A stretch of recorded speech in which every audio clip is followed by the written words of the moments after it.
आप देख रहे हैं हमारा यूट्यूब चैनल यूथ स्टडी। आज के हम इस क्लास में पढ़ने वाले हैं मुस्लिम लीग की स्थापना। ब्रिटिश सरकार ने 1857 के विद्रोह के बाद बांटो और राज करो की नीति अपनानी आरंभ कर दी। एल्फिंस्टन ने खुलकर कहा था, पुराने रोम साम्राज्य की नीति बांटो और राज करो थी और यही हमारी नीति भी होनी चाहिए। आरंभ में मुसलमानों के खिलाफ भेदभाव किए गए, उन्हें सेना और सरकारी नौकरियों से दूर रखा गया। मगर जब राष्ट्रीयवादी आंदोलन का विकास होने लगा तो सरकार की नीति बदल गई। सरकार कांग्रेस को हिंदू आंदोलन कहकर ऊंचे वर्गों के मुसलमानों को इसके लिए प्रोत्साहित करने लगी कि वे कांग्रेस के मुकाबले अपने अलग संगठन बनाएं। और जब बंगाल के विभाजन के विरोध में एकजुट आंदोलन उठा तो कर्जन ने खुद पूर्वी बंगाल का दौरा किया और मुसलमानों को ये समझाया कि पूर्वी बंगाल में उनका बहुमत होने से क्या क्या लाभ होंगे। मगर फिर भी कांग्रेस के 1906 के अधिवेशन में मुस्लिम प्रतिनिधि बड़ी संख्या में शामिल हुए। इनमें मोहम्मद अली जिन्ना भी थे जिन्होंने सीटों के आरक्षण के विरोध में एक संशोधन भी पेश किया जो स्वीकृत हो गया। ये संशोधन पेश करते हुए उन्होंने कहा था, भारतीय राष्ट्रीय कांग्रेस की स्थापना का आधार ये है कि हम सभी समान हैं और किसी भी वर्ग या समुदाय के कोई भी आरक्षण नहीं होना चाहिए।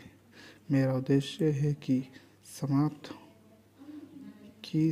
होना चाहिए। हालांकि एकजुट राष्ट्रीय आंदोलन में अनेक मुसलमानों ने भाग लिया, फिर भी मुसलमानों पर सांप्रदायिक तत्वों को प्रभाव बढ़ने लगा। नए उभरते हुए मध्य तथा उच्च वर्ग के आर्थिक हितों को पूरा करने के लिए अनेक नेता अभी भी सरकार से सुविधाएं मांग रहे थे। इन नेताओं का विश्वास था कि ब्रिटिश सरकार का विरोध करने पर मुस्लिम मध्य वर्ग और उच्च वर्ग के आर्थिक हितों को नुकसान के मन में कांग्रेस के कुछ गर्मपंथी नेताओं के हिंदू पुनरुत्थान के कारण पैदा हुआ था। सरकार ने उच्च वर्गीय मुसलमानों और इस प्रकार सांप्रदायिक राजनीति को जो बढ़ावा दिया उसका पता मुस्लिम लीग की स्थापना से पहले हुई घटनाओं से चलता है। आगा खान के नेतृत्व में एक मुस्लिम शिष्टमंडल अक्टूबर 1906 में शिमला में वायसराय मिंटो से मिला। एक मुस्लिम फिरके के धार्मिक नेता आगा खान बेहद धनी व्यक्ति थे। वे अधिकतर यूरोप में रहकर विलासिता का जीवन बिताते थे। एक और महत्वपूर्ण नेता ढाका के नवाब सलीमुल्लाह थे। वायसराय ने इस शिष्टमंडल का उत्साह बढ़ाया और 3 माह के अंदर 30 दिसंबर 1906 को मुस्लिम लीग की स्थापना हुई। लीग के ये उद्देश्य थे।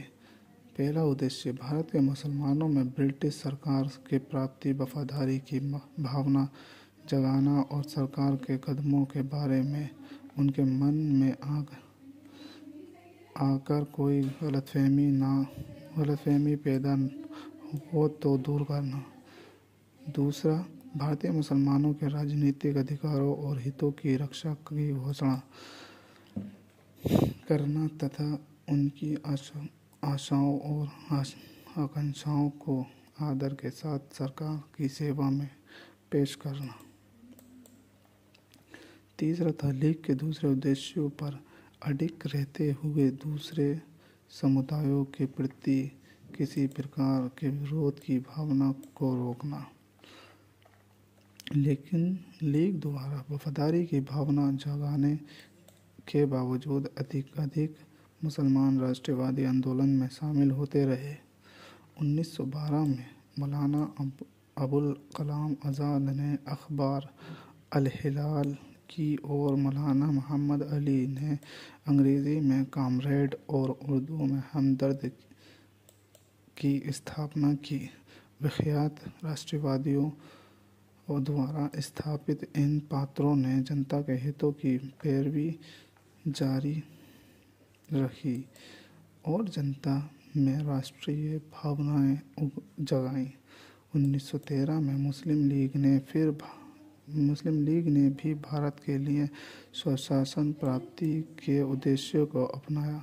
1913 में जिन्ना मुस्लिम लीग में शामिल हुए।